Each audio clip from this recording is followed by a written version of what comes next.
Many people are keen to ensure they reduce their estate's future liability to inheritance tax by engaging in tax planning to reduce or mitigate the tax bill. The tax planning is a very important aspect, but it is just that, an aspect. In reality, there is much to be said for looking at this differently.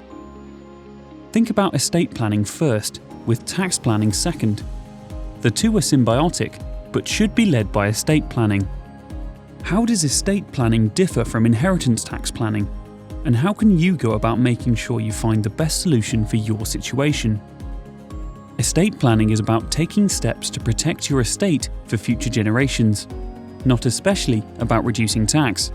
For example, many people want to ensure their wealth and assets are protected for their bloodline. They want to protect against children inheriting part of their wealth, then in the future being subjected to a divorce or bankruptcy, and part of the wealth disappearing for the benefit of the ex-spouse. In the case of bankruptcy, this will be for the benefit of creditors. Making plans today to ensure wealth and assets remain in the bloodline and future inheritors are themselves protected is an example of estate planning. Any inheritance tax planning becomes part of the wider estate planning exercise.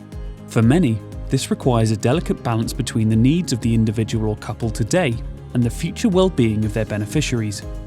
Leaving a legacy which is not unnecessarily reduced by future taxation is a desire many people have, but they don't want to leave themselves short in their own lifetime. Outright and large gifts can be complicated by this contradictory position, but major gifts also often require the donor living 7 years. Then there may be reservations about when an individual is comfortable for their offspring or beneficiaries to receive the gift. We also have to factor in that future governments might introduce more stringent rules and tax rates. It's a complex position, but the good news is there are ways to plan for inheritance tax, which can deal with most, possibly all of these factors. You just need the right solution and suitable advice. There are inheritance tax exemptions and allowances.